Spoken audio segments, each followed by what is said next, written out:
जय जगन्नाथ बंधुगण यही चैनल रे आपण मानक स्वागत। नमस्कार बंधुगण, जदि आपणकर भी वृष राशि होता है तेबे वीडियोटी को स्किप न करी शेष पर्यंत अवश्य देखंतु। 2025 वर्ष आपणक पई किपरि रहिबो यह आपणकु विभिन्न प्रकार समस्या विषय रे अवगत कराइबो। आपण किपरि आर्थिक क्षेत्र रे फलाफल हासिल करिवे, आपण चाकरी रहिबो किंबा बदलिबो, व्यवसाय रे की प्रकार परिवेश रहिबो, आपणक वैवाहिक जीवन किपरि रहिबो, पारिवारिक संपर्क आंतरिकता सृष्टि करिबो किंबा तिक्तता एवं द्वंद्व बुद्धि पाइबो, आपण पिलामानंक भविष्य किपरि रहिबो, आपणक प्रेम जीवन रे अवस्था कौन हेबो, आपणकर स्वास्थ्य किपरि रहिबो, एही समस्त क्षेत्र विषय रे अधिक जानिबाकु चाहुथिले एही चैनल को सब्सक्राइब कर दियंतु। आपण एहा माध्यम रे एक उच्च स्तर मुक्ति हासिल करि परिबे एवं एक आनंददायक जीवन बिताई परिबे। तेबे बंधुगण 2025 मसीह रे आपणक अवस्था विषय रे यह आपणक विषय रे कौन भविष्यवाणी करे एवं आपणक जीवन रे कौनसी समस्यार समाधान करने को आपणक संपूर्ण भाव रे बुझाइबो, जेपरिकी आपण केउं पदक्षेप गुड़िक कार्यकारी करने उचित। यह सहित आपण सचेतन रहबा उचित जे जेतेबेले जीवन अच्छी सेतेबेले समस्या आसीबो। किछि एपरी समस्या अछि जहाको सामना करने कष्टकर, तेणु एही वीडियो माध्यम रे सबु समस्यार समाधान खोजी बाहर करि परिबे, जहा आपणको आपणकर समस्यार समाधान प्रदान करिवो। तेबे आसंतु बंधुगण से गुड़िक अधिक विस्तृत भाव में जानिबा एवं देखिबा 2025 वर्ष आपणको किपरि प्रभावित करिवो। जन्म राशि चंद्र राशि उपर आधारित वृष राशिर नवग्रहंकर स्थिति विषय रे सर्वप्रथमे जानिबा। एहा पूर्वरु जदि आपणकर भी वृष राशि होइथाय एवं आपण भी ईश्वर को सच्चा हृदय रे भक्ति करंती विश्वास करंती, तेबे एही वीडियोटी को लाइक करी कमेंट बॉक्स रे जय मां लक्ष्मी जय जगन्नाथ अवश्य लिखि दियंतु। तेबे जानिबा नवग्रहंकर स्थिति किपरि रहिछि वृष राशि उपरे। वृष राशि रो व्यक्ति माने साधारणतः चलित वर्ष पारिवारिक क्षेत्र रे सकारात्मक फलाफल आशा करि पारंती। वर्ष आरंभरू मे मास मध्यभाग पर्यंत बृहस्पति ग्रह जहाँ पारिवारिक संपर्क को नियंत्रण करे तुमर प्रथम घर रहिबो, तुमर परिवार सदस्यों सहित अधिक बंधन सृष्टि करिवो। तुमर व्यक्तित्व अन्य मानक आकर्षित करि पारे एवं तुमर मतामत मूल्यवान हेबो। तुमे तुमर प्रिय लोकंक दृष्टिकोण सहित समांतरल हेबाकु चेष्टा करिवो। मई मास मध्यभाग परे बृहस्पति द्वितीय घर को गला बेले एही पारिवारिक संपर्क आहुरी शक्तिशाली हेबार संभावना अछि, जहाकी परिवार संपर्क पई समग्र वर्ष को अनुकूल करिथाय। तथापि जेतेबेले घरोई जीवन कथा आसे बेले बेले चैलेंज सृष्टि होई पारे। चतुर्थ घर उपरे शनि प्रभाव मार्च पर्यंत जारी रहिबो एवं मे परे केतु चतुर्थ घर को प्रभावित करिबा आरंभ करिवे। एही गमनागमन आपणक घरोई जीवन रे किछि व्याघात सृष्टि करि पारे। फलस्वरूप घरोई विषय गुड़िक वर्ष सारा यत्न सहकारे परिचालना करिबा एकांत आवश्यक। आपणक स्वास्थ्य किपरि रहिबो ए वर्ष साधारणतः स्वास्थ्य पई अनुकूल हेबो। प्रमुख स्वास्थ्य समस्या आशा करा जाए नहीं। निर्दिष्ट भाव रे मार्च परे जेतेबेले शनि आपणक लाभ घरे प्रवेश करंती स्वास्थ्य समस्या आहुरी ह्रास हेबो। तथापि स्वास्थ्य समस्या संपूर्ण अनुपस्थित न थाई पारे, कारण ଶନି ମାର୍ଚ୍ଚ ପର୍ଯ୍ୟନ୍ତ ଆପଣଙ୍କ ଚତୁର୍ଥ ଘରକୁ ପ୍ରଭାବିତ କରିବେ, ଯାହା ହୃଦୟ କିମ୍ବା ଛାତି ସମ୍ବନ୍ଧୀୟ ଚିନ୍ତାଧାରାକୁ ଆପଣାଇପାରେ।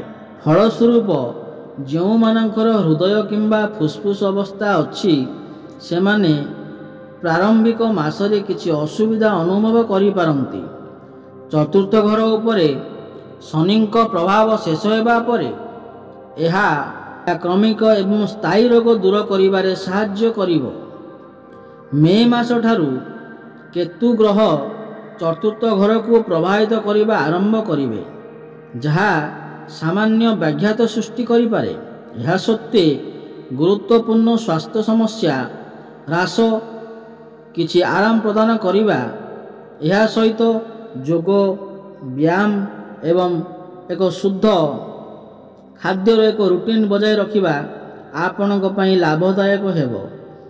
ମେ ମାସ ମଧ୍ୟଭାଗ ପରେ ବୃହସ୍ପତିଙ୍କର ସକାରାତ୍ମକ ପ୍ରଭାବ ଆପଣଙ୍କ ସ୍ୱାସ୍ଥ୍ୟକୁ ଆହୁରି ଉନ୍ନତ କରିବ, ଯାହା ଆପଣଙ୍କୁ ଅପେକ୍ଷାକୃତ ଉନ୍ନତ ସ୍ୱାସ୍ଥ୍ୟ ଉପଭୋଗ କରିବ। ଆପଣଙ୍କର ପ୍ରେମ ଜୀବନ କିପରି ରହିବ? ପ୍ରେମ ଜୀବନ ଏହି ବର୍ଷ ଉତ୍ଥନ ପତନର ମିଶ୍ରଣ ଅନୁଭବ କରିପାରେ। ବର୍ଷ ଆରମ୍ଭରୁ ମେ ପର୍ଯ୍ୟନ୍ତ ତୁମର ପଞ୍ଚମ ଘରେ କେତୁଙ୍କ ଉପସ୍ଥିତି ତୁମର ରୋମାଣ୍ଟିକ୍ ସମ୍ପର୍କରେ ଭୁଲ ବୁଝାମଣା ଆସିପାରେ। ତଥାପି ଏହାର ଏକ ସକାରାତ୍ମକ ଦିଗ ଅଛି, କାରଣ ବୃହସ୍ପତି ମଧ୍ୟ ଏହି ସମୟ ମଧ୍ୟରେ ଆପଣଙ୍କ ପଞ୍ଚମ ଘରକୁ ପ୍ରଭାବିତ କରିପାରନ୍ତି, ଯେକୌଣସି ଭୁଲ ବୁଝାମଣାକୁ ଶୀଘ୍ର ଦୂର କରିବାରେ ସାହାଯ୍ୟ କରିବେ। ତେଣୁ ଯେତେବେଳେ ତୁମେ ତୁମର ପ୍ରେମ ଜୀବନରେ କିଛି ଚ୍ୟାଲେଞ୍ଜର ସାମ୍ନା କରିପାରିବ, ସେଗୁଡ଼ିକ ଶୀଘ୍ର ସମାଧାନ ହେବାର ସମ୍ଭାବନା ଅଛି।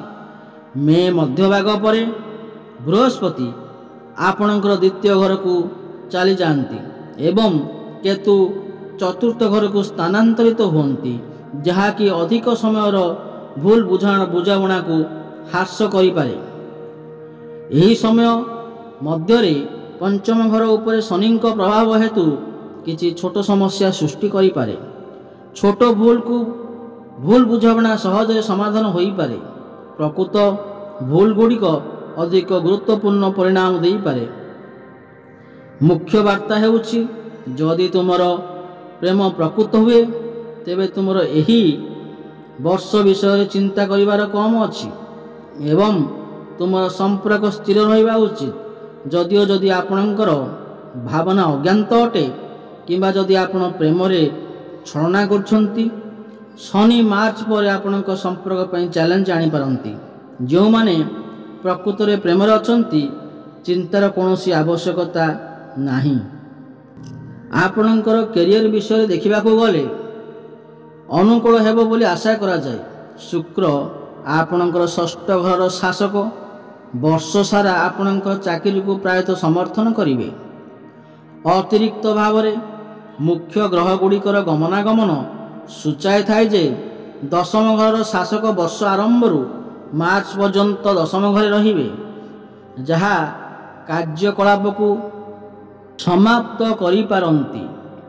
ଯଦିଓ ତୁମର ବରିଷ୍ଠମାନେ ଆପଣଙ୍କର କାର୍ଯ୍ୟରେ କିଛି ତ୍ରୁଟି ସୂଚାଇ ପାରନ୍ତି, ସେମାନେ ଆଭ୍ୟନ୍ତରୀଣ ଭାବରେ ପ୍ରଭାବିତ ହେବେ ଏବଂ ଆପଣଙ୍କର କାର୍ଯ୍ୟ ଶୈଳୀରେ ସନ୍ତୁଷ୍ଟ ହେବେ। ମେ ମାସ ମଧ୍ୟଭାଗ ପରେ ବୃହସ୍ପତିଙ୍କ ଗମନାଗମନ ଆପଣଙ୍କ ଷଷ୍ଠ ଏବଂ ଦଶମ ଘରକୁ ପ୍ରଭାବିତ କରିବ। ସକାରାତ୍ମକ ଚାକିରି ଫଳାଫଳର ସମ୍ଭାବନାକୁ ଆହୁରି ସୁଦୃଢ଼ କରିବ। ଯଦି ଆପଣ ଏହି ଚାକିରି ପରିବର୍ତ୍ତନ ବିଷୟରେ ଚିନ୍ତା କରୁଛନ୍ତି, ତେବେ ଏହି ବର୍ଷ ଆପଣଙ୍କୁ ଏକ ଉତ୍ତମ ସ୍ଥାନ ସୁରକ୍ଷିତ କରିବାରେ ସାହାଯ୍ୟ କରିପାରେ। ଯଦିଓ ଆପଣଙ୍କର କିଛି ସହକର୍ମୀ ଆପଣଙ୍କ ପ୍ରତି ପ୍ରତିଯୋଗୀ କିମ୍ବା କିଛି ଆଶା ରଖିଛନ୍ତି, ଏହା ଆପଣଙ୍କ କାର୍ଯ୍ୟ ଉପରେ ଏକ ଗୁରୁତ୍ୱପୂର୍ଣ୍ଣ ନକାରାତ୍ମକ ପ୍ରଭାବ ପକାଇବାର ସମ୍ଭାବନା ନାହିଁ। ତୁମର ଉଦ୍ୟମକୁ ଆଧାର କରି ତୁମର କ୍ୟାରିୟରରେ ଭଲ ଫଳାଫଳ ହାସଲ କରିବା ଜାରି ରହିବ।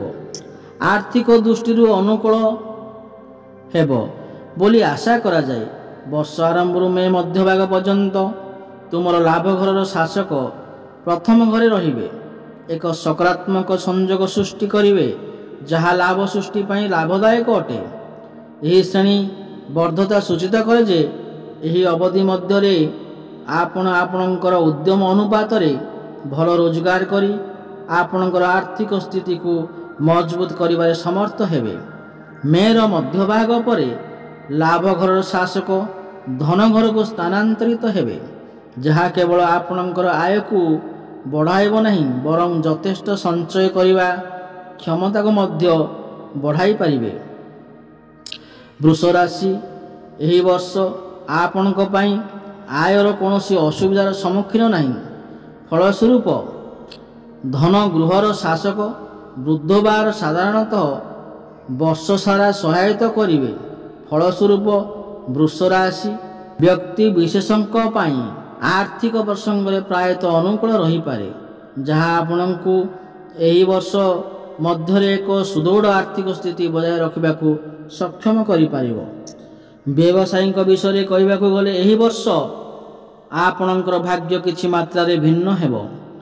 आपण बहुत परिश्रम करिवे एवं फलस्वरूप आपणकर एही वर्ष आपणकर सफल मार्ग रे गति करिवो। मार्च परे शनि आपणकर द्वादश घरे प्रवेश करिवे, जहाँ एही चिन्ह रे किछि व्यक्तिंक पई समस्या होई पारे। या सत्वे एही वर्ष एक संकेत अधीन रे थिबा व्यक्तिंक पई शुभ फल आनी पारे। जो माने निज जन्मस्थान किंबा घर ठारू बहुत दूर रे व्यवसाय करछंती तांको पई बहुत आशापूर्वक सफल होइबार संभावना रहुअछि। आपणकर मिथुन राशि बृहस्पति गमनागमन हेतु ए आपणकर राशि द्वितीय घरे प्रवेश करिवे। बृहस्पतिर गमनागमन प्रभाव हेतु आपणकर वक्तव्य तीव्र हेबो। आपण जहाँ कहउछंती लोक माने ताहा ध्यान देई सुनिबे। लोक माने आपणकर परामर्श मागिबे। पारिवारिक जीवन रे सुख एवं तृप्ति रहिबो। जदिओ टंका संचय करिबारे किछि असुविधा होई पारे, तेबे भी आपणक पई एहार कोनोसी समाधान एवं सम्मुखीन हेबार आवश्यकता नहीं। आपण आपणकर रोजगार एक अंश संचय करि पारिबे। बृहस्पतिर दृष्टिकोण आपणक व्यवसायिक विकास को सूचाइबा षष्ठ अष्टम एवं दशम घर को स्थानांतरित हेबो। जदि आपण आपणकर परिवार सहित व्यवसाय करंती आपणकर पूर्ण अभिवृद्धि करिबार सुयोग मिलिबो। आपणक चाकरी रे आपण करुथिबा लोक माने मध्य बड़ अर्थ रोजगार करिबार सुयोग पाइबे। आपण धार्मिक कार्यकलाप रे नियोजित हेबे। बे दर्शक बंधु एई तो थिला वृष राशि व्यक्ति विशेषज्ञ पई। जदि आपनको ये वीडियोटी भल लगी थाए ताले वीडियोटी को लाइक करंतु एवं चैनलटी को सब्सक्राइब कर नियंतु एवं कमेंट बॉक्स रे जय जगन्नाथ अवश्य लिखंतु। पुणी देखा हबो आगामी वीडियो रे। रहुची धन्यवाद। जय जगन्नाथ।